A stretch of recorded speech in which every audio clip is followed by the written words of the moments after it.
Vera.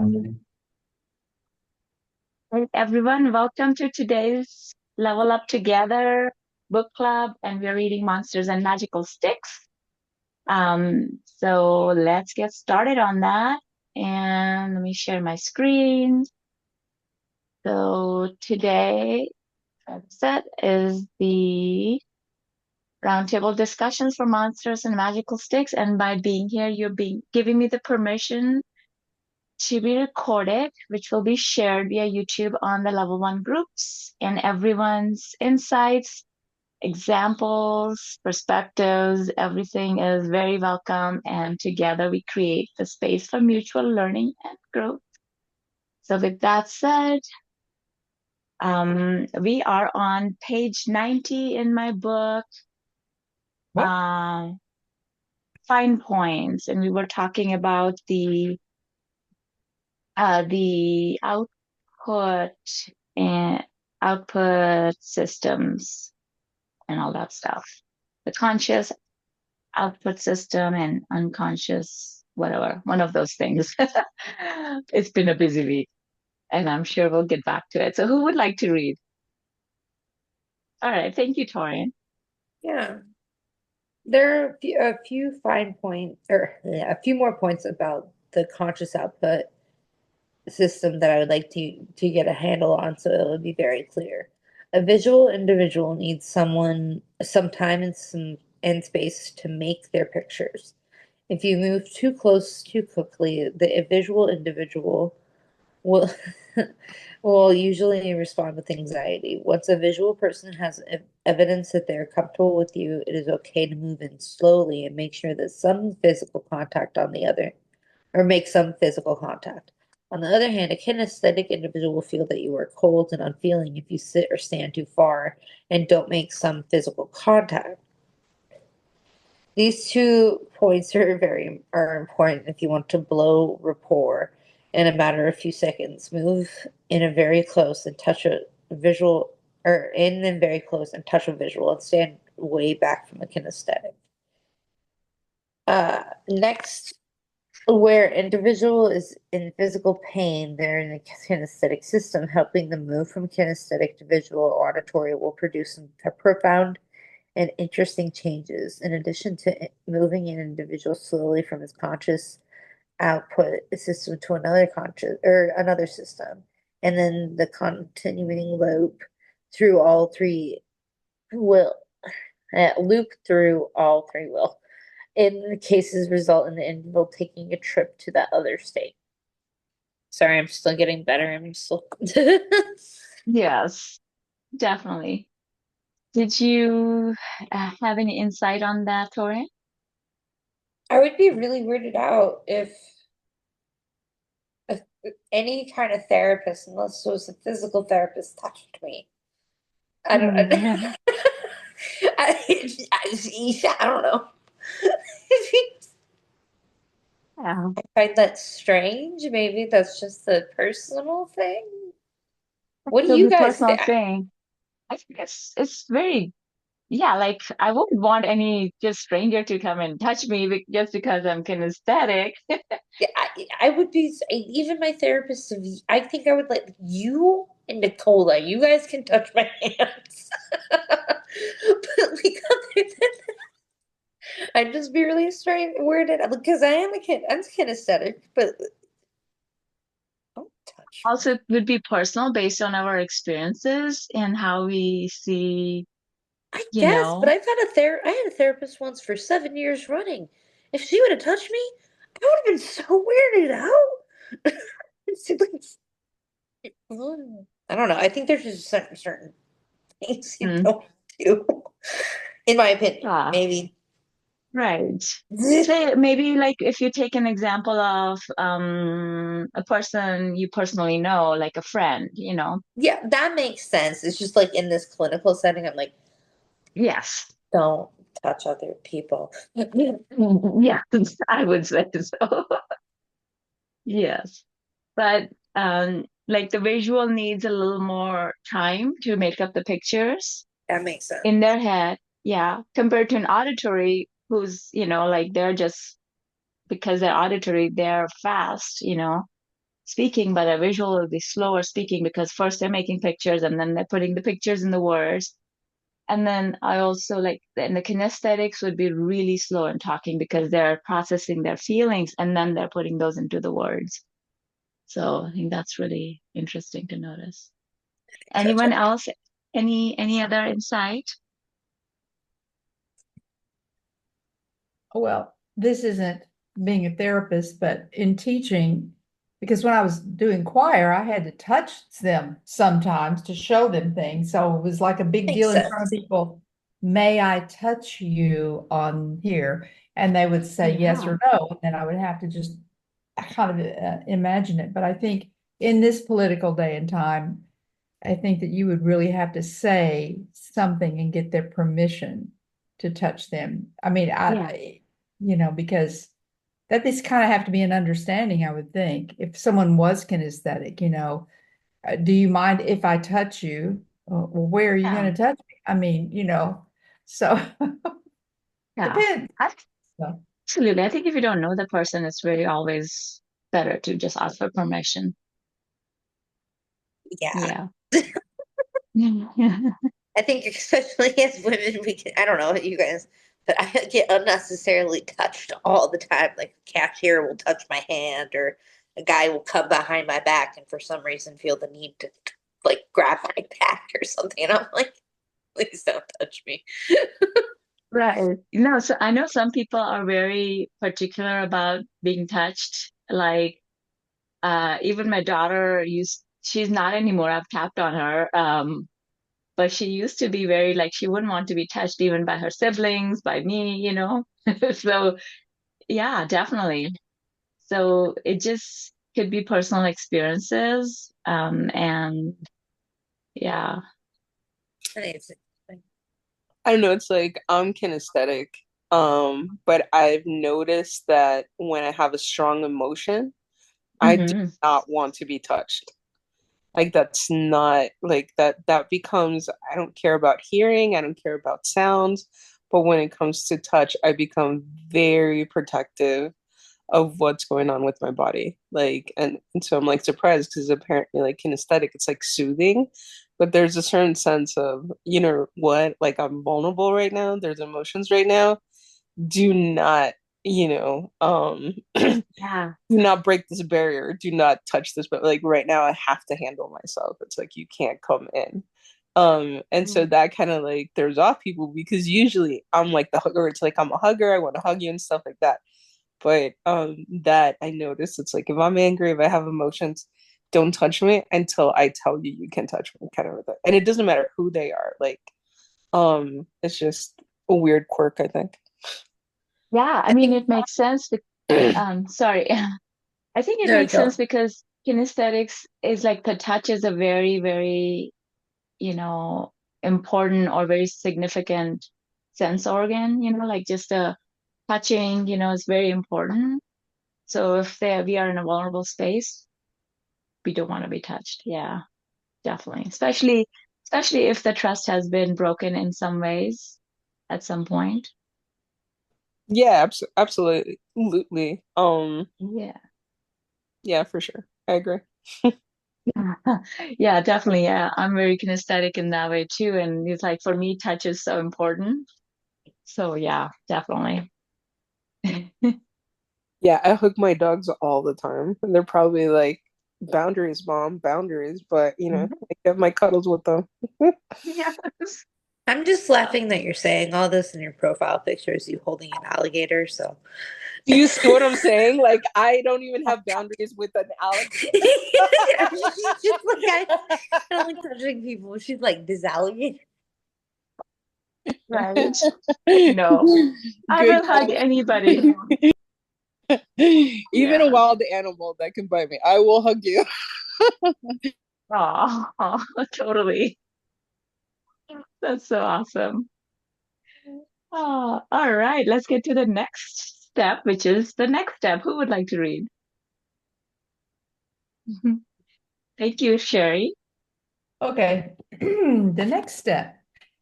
Once you've ascertained the individual's conscious output system in both the problem area and in a more pleasant area, You are ready for the next major step. It is now time to learn what the unconscious system is.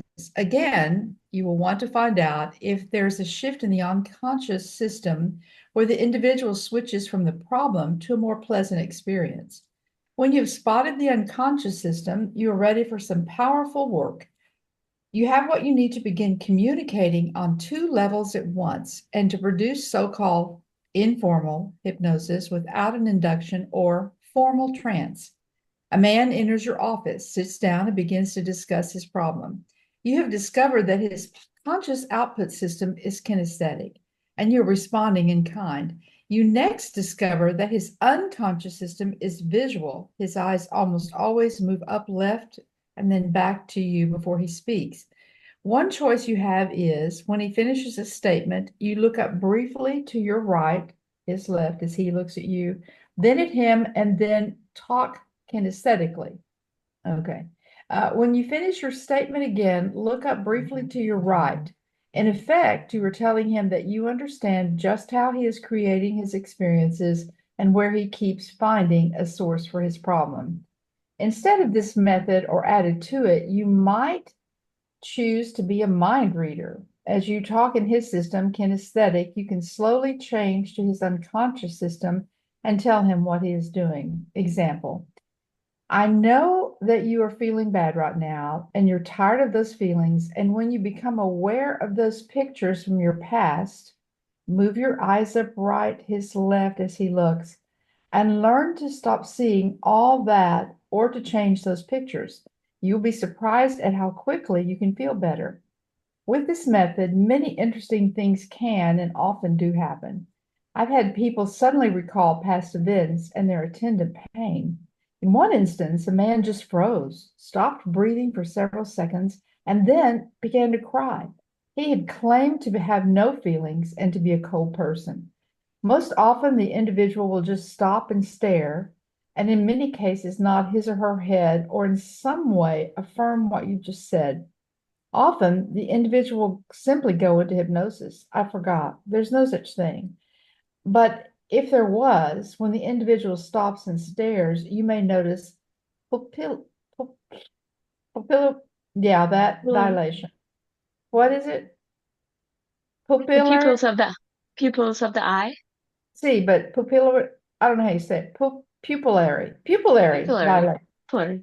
A marked change in breathing and other interesting things. Sometimes I simply say, that's right. Now you can close your eyes and drift, and those pictures will soon be much more clear. Huh. Oh, well, for me, I'm sitting here trying to order this in my mind, how you would do all these things, and then I would have to practice with, this or something to go through the whole thing to say all those things. And I don't know if I'm a mind reader when they said that. Oh. That's what I think of this thing, that it would take practice and learning how to be a Mhm. Yeah, definitely takes practice. So just you watch their eyes, what's their output, what the words they're using and what's their input system. So it's just practice, like, we just start practicing as we're talking to people, where their eyes are moving as they're sharing their inner experience or, like a memory or whatever they're talking about. And so just noticing how and where they're getting their information from and how they're Right. speaking their information. Yeah. Okay. I know it's just practice. And like I just have a little sticky note in front of me with the little, the VAK all over the place. So Wow. yeah, just so it's like, okay, oh, okay, she's making up a picture. Oh, she's remembering something. So yeah. Okay. Little tiny little sticky note thingy. Can you see that? I get the little visuals auditory anesthetic. Brava. Brava. Yeah. So it's just about practice and then it just becomes unconscious, like you just, yeah, the more we practice. Any other insights, anyone?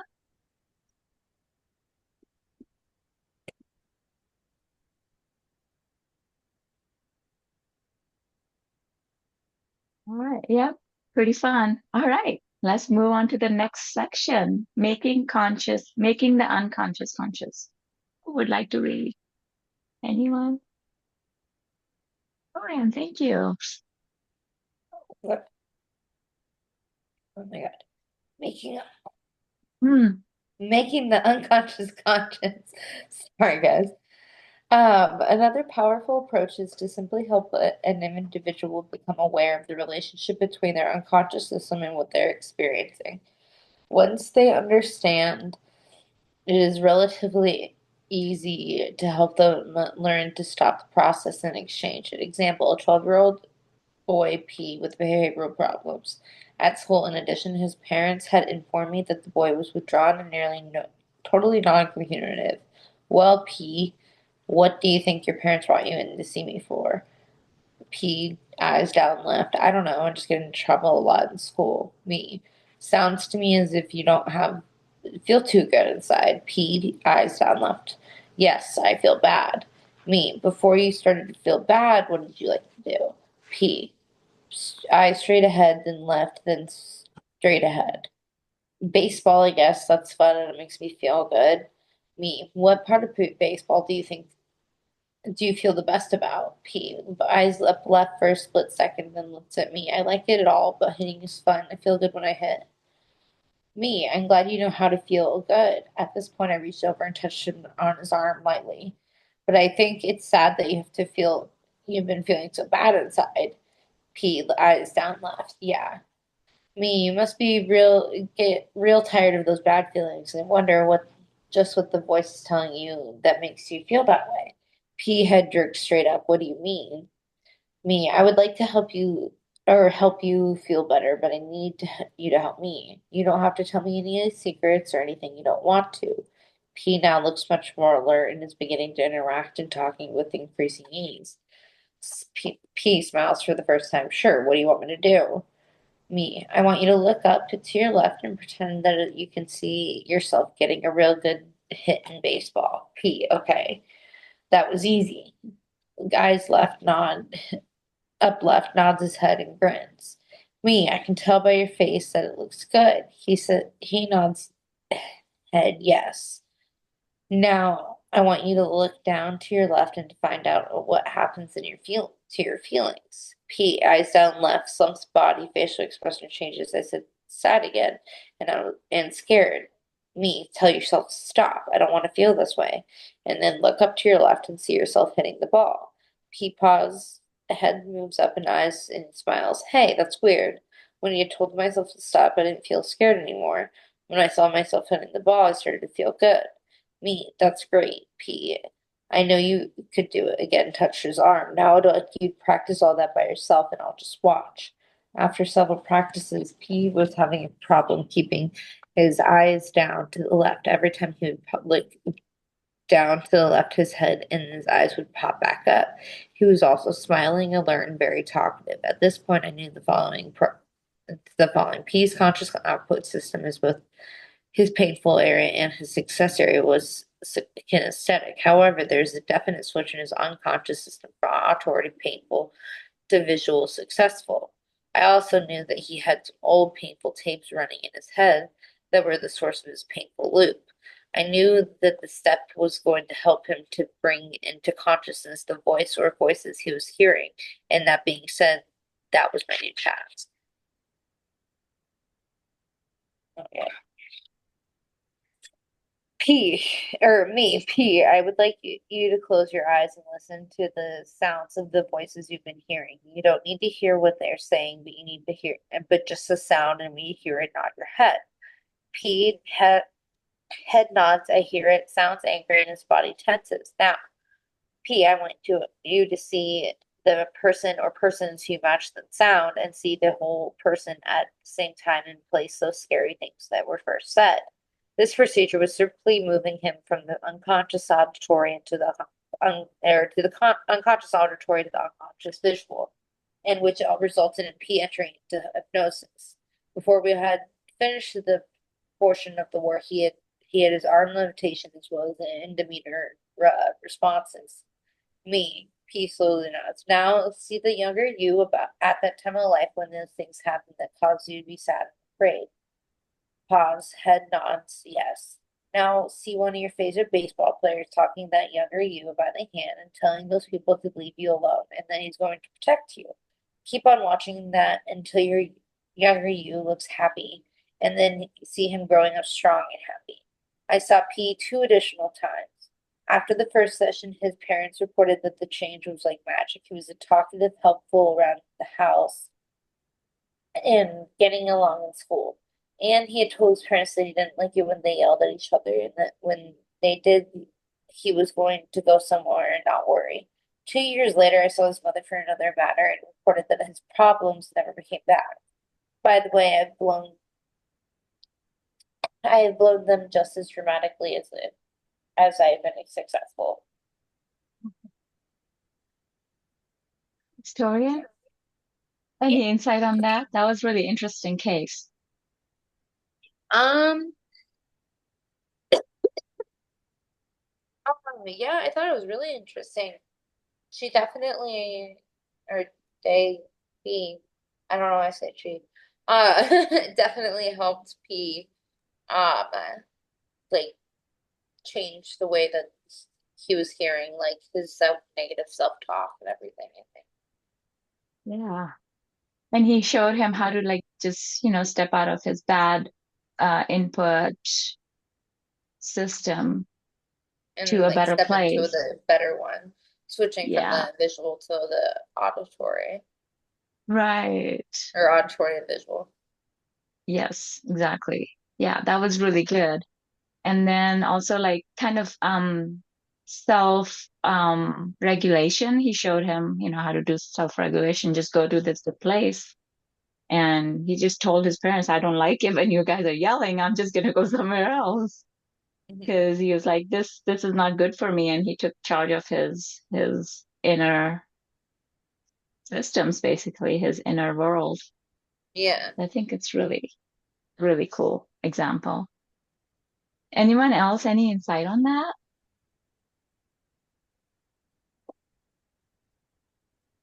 I was just happy that the author also said that they had blown it just as dramatically because I was thinking, well, wow, was this the only success story you had? But it was good to know that sometimes it doesn't work.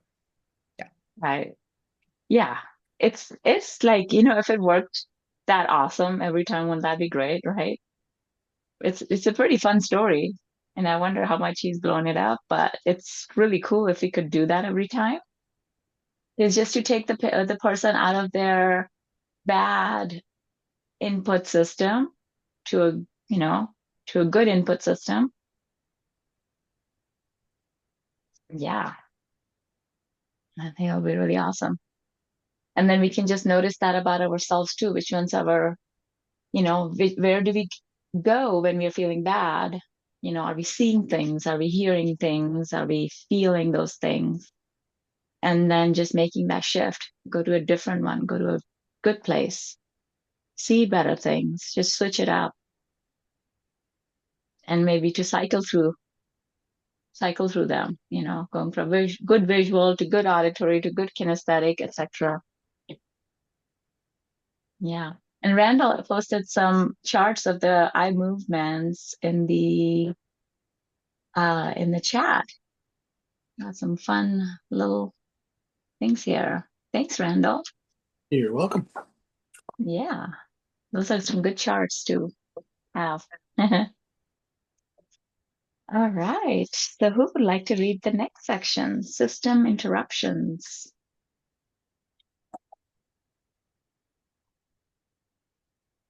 Yeah. If not, okay, go for it, Sherry. Thank you. Okay, I'm sorry. I don't mean to be the reader.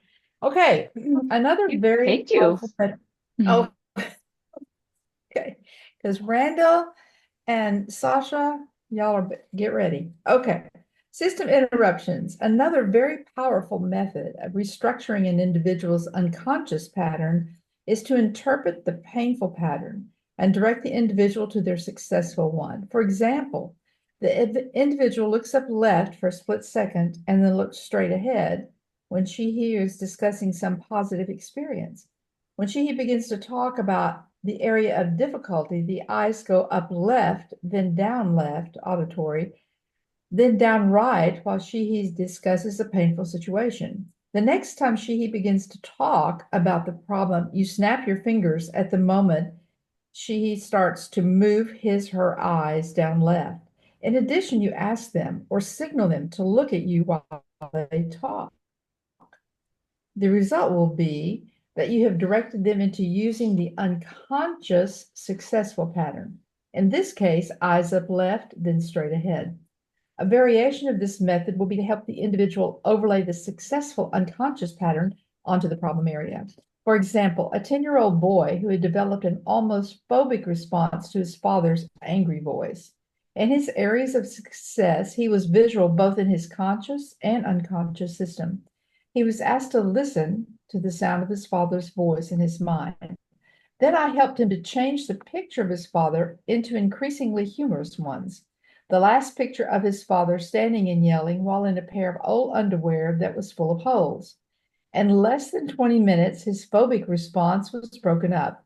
He was told to keep his new picture a secret, which he did. It's been over a year, and he's never had a reoccurrence of his problem. I also had a brief session with the father and helped him to realize the effect his yelling was producing. His wife later reported that he had substantially reduced his yelling, but that when he did, her son seemed unaffected. Oh, wow.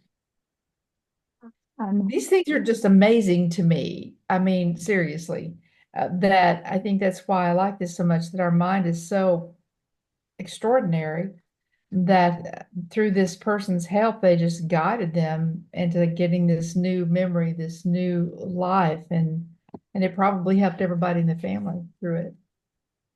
Right? Yeah. Absolutely. Yeah. Yeah. I love it. Yeah. Any other input? Any other insights, anyone?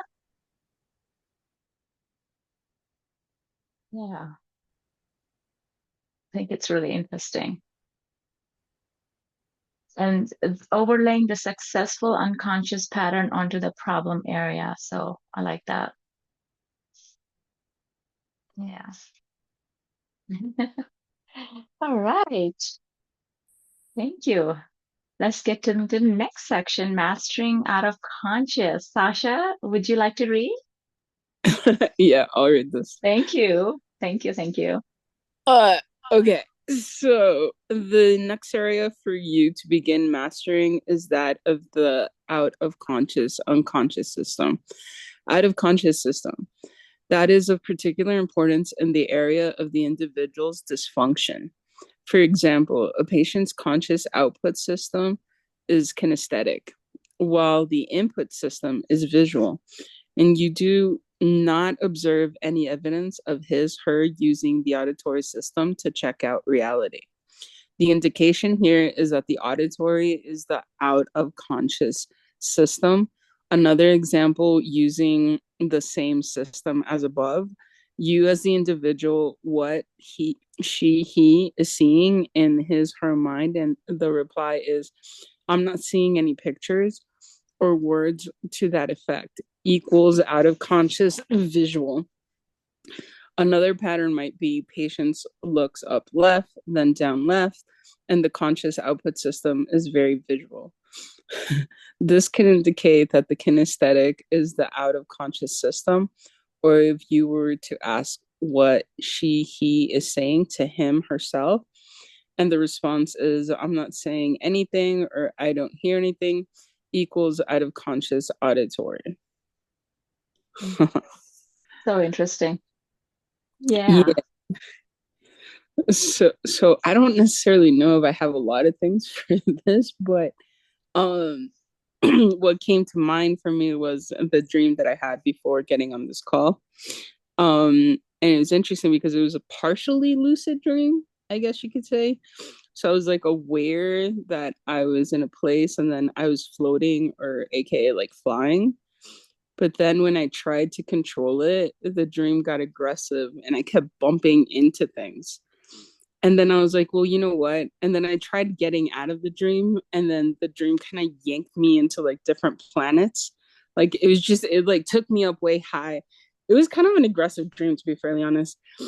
And then I was like, all right, I'm not gonna freak out. Well, let's see what I want to do, right? And so then I started thinking, oh, well, it'd be nice if I'm up here already to see a lake. And I was like, and so then the dream took me to a lake. And then I was like relaxing, and that's when I was able to wake up and stuff like that. So when I read the title, that's what I thought I was going to talk about, the unconscious, in that sense. But like consciously I wanted to control it, nothing happened. Unconsciously I was like, well, it would be nice, and then the dream became nice. um so I don't I don't know enough about this book, or I've read it enough to where it's like I can understand this particular paragraph to give you more information other than my dream and what it brought up for me. Thank you for sharing the dream though. Like I don't know if you you know mind us talking about the dream, if that's okay. No, go ahead. But like I saw like there was like thought of kinesthetic and visual there in the dream, Hmm. right? But did you hear any sounds? Were there any sounds or any words in the dream? Yes, there was a song. Huh? There was like a really good song. I'm teaching myself to produce music, specifically like EDM music. So it was like an EDM track, and this is like the third time that I get song ideas from my dreams.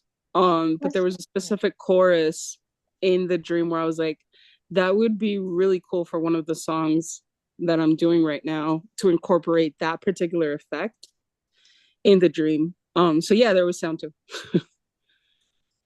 great. Yeah. So that's wonderful. So you had all three systems in your dream. You had kinesthetic, you were bumping into things, and that's very kinesthetic, you know? Well, the Uh, way that I got out of the dream was actually kinesthetic. Um, so that I found very interesting. Because like I started to like touch my hands, and like I started to wow. really kind of like get into my body, and that's how I was actually able to wake up. That's so cool. Um, that's very interesting. So your good and bad input system were both kinesthetic, right? In the beginning, there was like a lot of just bumping into, which was not a good feeling. And Right. then you were able to come out of it by touching your hands, and that felt good. So that Yeah. was kinesthetic. Yeah. Um, and then you, let's see, also the visual, like, you were you like asked the unconscious, it would be nice to see a lake. So, so you got the lake image of the lake, and then you had the music. So yeah, not all, basically in the book, they're talking about our systems that we use, visual, auditory, kinesthetic. Hmm. Those are the three main ones, and some people, and then there's the inner ones, the unconscious ones, which we are doing inside, Hmm. and then the conscious ones are the ones we use for relating with. We're talking about like, yeah, I saw it, I felt this, right? So those are the output ones. And sometimes they're out of unconscious systems, which we might be hearing words, but we don't hear the words. We're not aware of that system consciously, for example, talking about the auditory. Hmm. So, but you have all three in place, so that's good. But sometimes some person would have an out of conscious, unconscious system. So that's what we're talking about in this section. So yeah. Awesome. Thank you. Yeah, thank you for sharing the dream. It's very interesting. It could be a music video for your next song. I mean, the lake was gorgeous. So yeah, why not?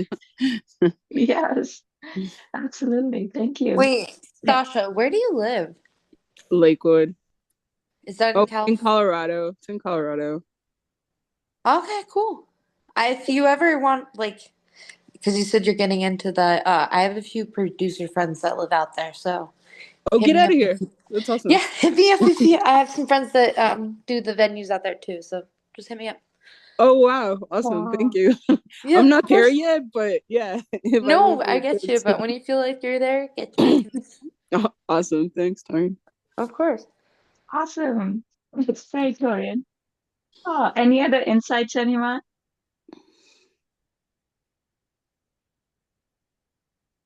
All right. Who would like to read the next section? The out of conscious to conscious. I'm happy to. Thank you, Randolph. Okay, out of conscious to conscious. Um, Once you have determined which is the out of conscious system, you have two primary choices. To bring that system into conscious awareness so that the individual stops giving him or herself the hypnotic suggestions for which there is then amnesia, or to use that system as the one in which you structure your hypnotic and therapeutic work. Since that system is out of conscious, almost any hypnotic work you do that in that system will, in most cases, lead to amnesia for that work. When that happens, it makes it very difficult for your patient to block or sabotage the therapeutic process. If you choose the first method, bringing the system into awareness, you have several choices. The easiest, and in most cases the fastest, is to do system overlays. That simply means starting in the individual's conscious system, moving to the unconscious system, and then out of the conscious system, and repeating the procedure until you get the desired results. Let us say that the patient's auditory is out of conscious system, while the visual in the conscious output, and to make it easy, kinesthetic is the unconscious system. By the way, what I've just described is an unusual combination. I picked it to make my job of clarification easier for me. Let us also say that your patient has informed you that she or he really likes to go to the beach. You might then ask him or her to close his or her eyes and picture the beach on a beautiful day. As your patient responds, you would then spend a few minutes describing visual experiences common to the beach. As you observe the signs of relaxation or calmness or concentration or even trance, you would then begin to introduce kinesthetic experiences. Example, watching the beautiful blue sky and the clouds and feeling the warmth from the bright sun. After a few minutes of visual kinesthetic, you would then begin to introduce the auditory experience. The sound of the waves crashing, it helps you to relax even more. And as you hear the sound of the waves, you watch the waves building and then falling. You feel a deep calmness. You can see children playing and hear the sound of their laughter and remember a feeling of pleasure from your past, etc., etc. With the system overlaying, one of two things will happen. In many cases, both will happen.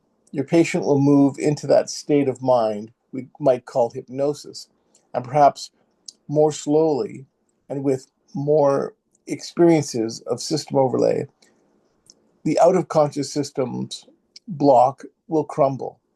I have had dozens of individuals report that as they experienced what I was describing, they began to hear the sounds clearly or feel all the feelings or get clear pictures.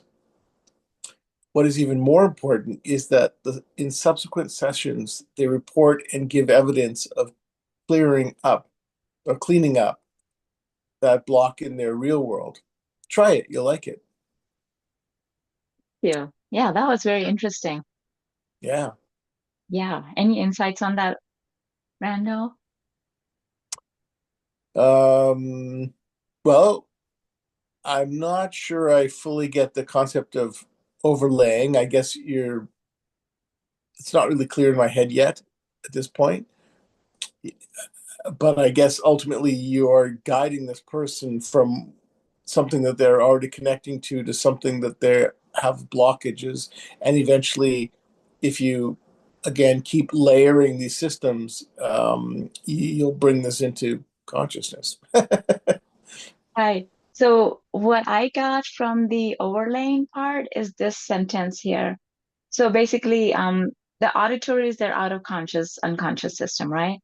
So first they just guided them through the visual, and then their inner their Yes. unconscious system was kinesthetic. So they, went through the kinesthetic, and then started talking about the auditory, as you hear the sounds of the wave crashes, helps you to relax even more. So connecting the sound of the waves to kinesthetic helps you relax even more. And as you hear the sounds of the waves, you watch the waves building and then falling. So as you hear, he's connecting it to visual. You watch the waves building and falling. And then you feel a deep sense of calmness. So then now it goes to the kinesthetic. So you see the children playing and hear the sounds of their laughter and remember a feeling of pleasure, which is kinesthetic from their past. So now he's like overlaying, going to the auditory and then connecting it to the visual and connecting it, going to the kinesthetic. So there's like this layering of the auditory, which is the unconscious, out of conscious and conscious with the conscious systems, and with their unconscious system. So he's layering all those systems together, which helps him connect more to the out of conscious system, which is the auditory. So like as soon as you hear, you connect, you remember the pleasure. As soon as you hear, you can see the rise and fall of the waves. So like it's like making that out of conscious system more into the conscious for them, making them aware of it. Because we all have all the systems, we just block them out, right? So that's what I get from it. Excellent. Yeah, and then we can experience all the systems fully, and then we have more choices in life and we have all our systems online. Yeah. So I think it's very fascinating. Yeah. Any other insights? What do you guys think about that?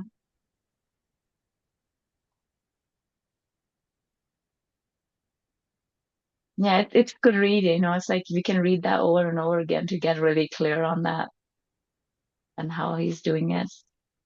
Yeah, it's pretty fascinating.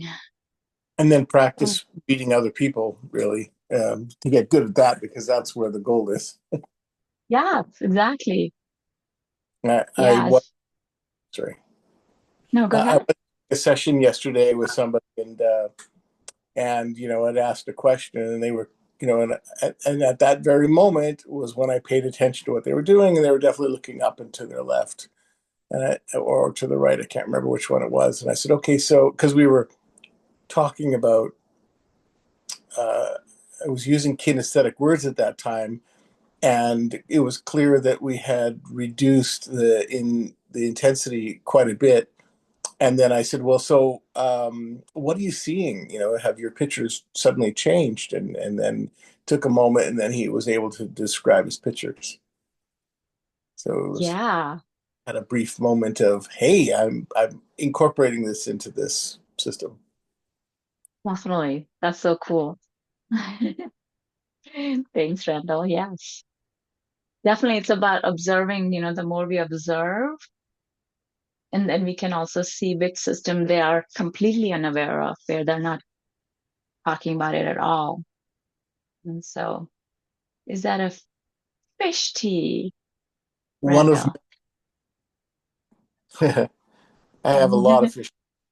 Sorry, I couldn't help it. I was just like, that's Let's go. I That's love fun. fish. I'm like about 68 concerts now, and I've had at least one shirt from every concert. So I don't have a lot of shelf space Yeah. anymore. I got a lot of fish shirts. I only have three, but they're my like favorites. I love them. Oh, nice. All right, let's get on to the next section. We have a few more minutes. Unblocking via common experience. Who would like to read? You can continue. Unblocking by the common experience. Another approach to the unblocking of an out of conscious system is to begin simply talking about common pleasant experiences in that system. Example, out of conscious kinesthetic equals talk about what feels like what it feels like to take a warm shower after a hard day's work, the feelings of a freshly laundered sheet when you get into bed, the warm afterglow of making love. Use your imagination. Almost anything will do. If, as you are describing the common feelings, you begin to more and more describe pleasant feelings of childhood, you will stand in a good chance of producing hypnosis and a regression to their childhood. This will happen because your communication will cause them to have to go into their out of conscious system in order to find that experience. Once the individual goes into that system, they must leave their conscious output system somewhere else. In short, an altered state of consciousness. Cool. Utilize. Sorry. Did you, any insight on that, Randall? Again, I do find it hard to read it and then actually Ah, process it at the same time. sure. Yes, So I find listening to somebody else read it, I get more. Reading, absolutely. Absolutely. Anyone else have any insight on that as Randall catches up? But for me, it was like, just start talking in the out of conscious system was really interesting because I was wondering if we can just do that for ourselves as well. If we know which one is our out of conscious, like if our, we can just notice how we describe and how we are seeing it inside, right? So if we're describing an experience, are we seeing pictures and feeling the feelings? And if we are not hearing any words, um, perhaps just like start describing and start paying more attention and describing it in words. So that could be interesting. Yeah. And when he talked about it, I wonder if he asked his patient to describe it in the out of conscious system, or did he just start describing it to the person in out of conscious system? I don't know. so how Yeah. does identify the unconscious system? Is that because they're not using words that express that one particular system, Yeah. or are Yeah. they? And then also we can ask Oh, them like, hmm sorry. no, go ahead. All I was saying is, or is it something they declare? Oh no, I can't hear things or I can't see things. Exactly. Yeah. We can just ask them like, oh, like, say perhaps, go to your, or, like if we're working with a person and we're working on a memory, like, how do you know you have this memory, this problem, whatever? Oh, I see my dad, like perhaps it's a dad memory. I see him angry because, there's all these angry dad examples. So that's what came to my mind. I see my dad angry and I feel scared. Do you hear any words? No, I don't hear any words, but I just see him yelling, but they're seeing him yelling, but they're not hearing the words. So you can just assume that that could be their out of conscious system. Um, Like, so you'd say, yeah. oh, you could see them yelling, and you say, well, what is he saying?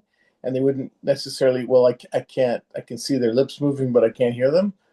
Yeah, I can't hear any, can you even hear any sounds? Like, no, I don't hear any sounds, like, but I know what they were saying, but I know what he was saying, but I don't hear him. Hmm. You know what I I mean? have certainly asked somebody to turn up the volume. It's like, okay, I want you to reach out in front of you, you know, You could. alter the picture or turn the volume up and see if you can hear them. At least I can make that happen. But that could be a very out of conscious, because they could have blocked it out. Could be very out of conscious system. But yeah, we can play with the modalities here and turn up the volume. Can you hear him now?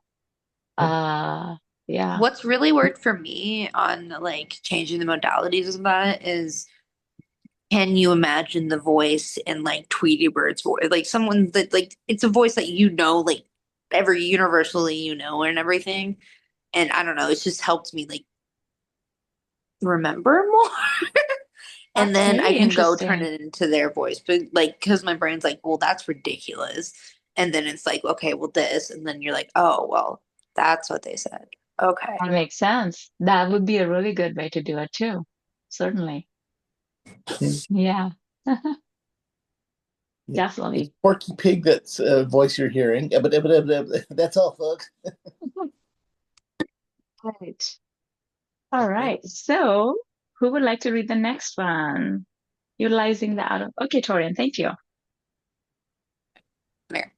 Um, if you make the choice of leaving the out of conscious system just that out of conscious, your approach will be very different from what you have read thus far. You could use that system to mind read and provoke internal searches. Let us assume that the individual has an out of conscious auditory system. You could say something like, as soon as you will remember just, and soon you will remember just who that person was that said those things that are still causing you to feel that way. Or, and I know that as you become more aware or become aware of those voice saying what the voice is saying, you will know how to solve the problem. Such an approach will stir up a lot of internal activity and generally cause the individual to soon discover what the auditory system is doing.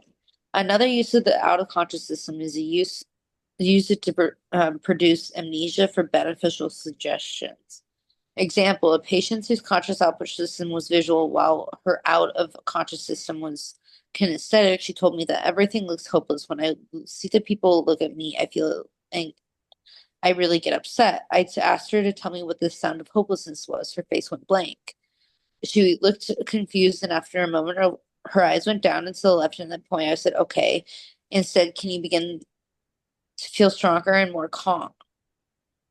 She looked at me and said, "What? I didn't hear what you said." Since my suggestion was made out in her out of conscious system, and then she was using her other systems to start, she had amnesia for my words. As the session progressed, she became very relaxed, and we finished and said, "I'm not sure what really happened today, but I feel much more calm, and I think that this may be strong enough to beat this." Interesting. Any insights on that, Torian? I think it's interesting. Yeah. I don't really have any more than that. Yeah. Definitely. Like these few phrases, as soon as you remember just who that person was, who caused you to feel this way, and I know, you can like these statements as, allow them to do those internal searches on that out of conscious system of what they're blocking. So it's like, as soon as you remember, as soon as you can see, as soon as you can become aware, all these things, like we can provoke them, we can invoke that, that out of conscious system, then their brain will be searching for it and, trying to do that, bring that system online. And yeah, definitely. It's very interesting. So those are some really good phrases to like kind of think about and start using perhaps as you notice some out of conscious systems there. And yeah, any other insights on that? Anyone? Randall?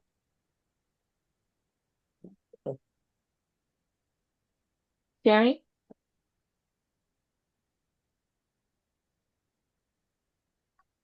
Wrong button. No, I'm still trying to process the whole There's a thing. lot to process. Yes, definitely. Like conscious, unconscious. Maybe I'm unconscious right now because I'm like, what are they talking about? Oh no, first time I read through it, it was like, oh, what is this? I mean, Yeah. because I asked her sound of hopelessness, she went blank. Okay. And so I don't know. I'll get it in a minute, but right now it's taking me a moment to catch it. Maybe because it's Right. not an Italian. I just don't know. I'm having problems here. Oh no, I totally hear you. This is very interesting stuff here. So this person's out of conscious system is Yeah. kinesthetic. He Right. says everything looks hopeless. So she's using, because hopeless it could be a kinesthetic feeling too, right? But everything looks hopeless. So she's using her visual, Right. right? When I see people look at me that way, I get upset. Right. Yeah.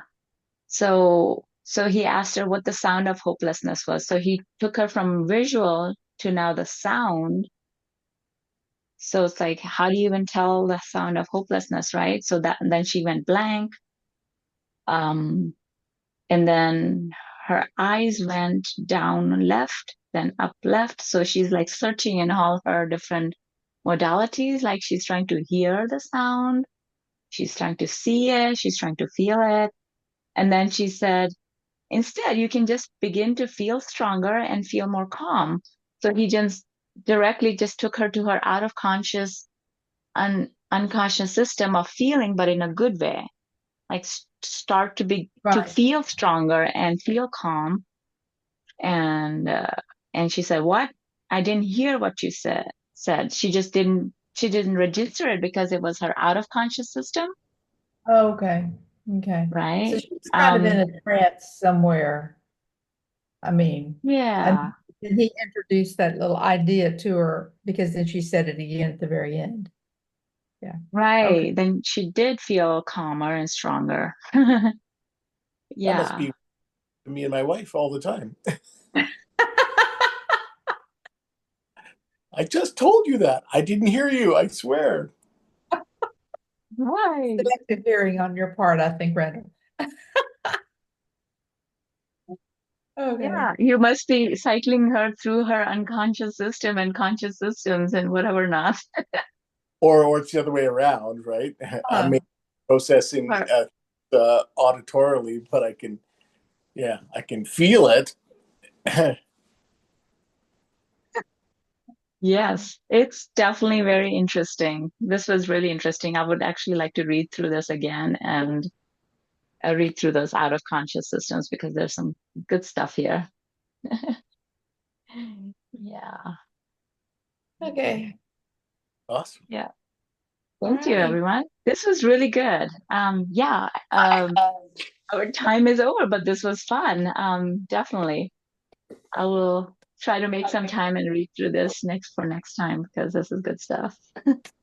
You guys are Yeah. awake. Tristy has a cool happy journal hour on Wednesdays. Yes, Yes, definitely. I heard that. Say that again? Yeah, oh, Tristy has a really cool. She started a thing of a happy journal hour on Wednesdays at Yeah. it's 8 a.m. my time. I don't know what time It's it is for 8 very- everyone else. a.m. Pacific, I guess, right now. Pacific No, time, I'm 8 a.m. So we are on Arizona's Pacific. weird. It's weird, yes. So in summers we are on Pacific time, in winters we are back on Mountain time. So I go by Central, so 10 a.m. Central. Yeah, so it's 8 a.m. here and then a couple other places. Yeah, we get together and we just work on our happy journal. Just we can turn our cameras off if you have any questions, if you want to share anything, and then we just write in our happy journal or visit our happy journal. Yeah, I've Yes. been meaning to like make it, but for whatever reason, things just come up. But I know. Yeah. but I've definitely been wanting to make it. I made the first one, I think, but it's You just did, yes. weird afterwards. Yeah. Yes, you did. Done because I think you had to cancel last week's, right? Yes, I was Yeah. out of town. Yes. Very But good. yeah, it's back on. But yeah, it's really awesome. If whoever would like to join, whenever you have time, it's fun. It's good. Thank you for doing that. I'll join after June 11th. Sounds good. Yeah, it gives me a chance to write in my happy journal too, because life gets busy. I was like, when am I gonna do that? So I was like, okay, need to book a time, and that way, whoever wants to join in can do it together. Definitely. Thank you, everyone. This was really awesome. Thank you for being here. for all of Bye. these meetings. Thank you. Bye. Bye, everyone. Bye bye.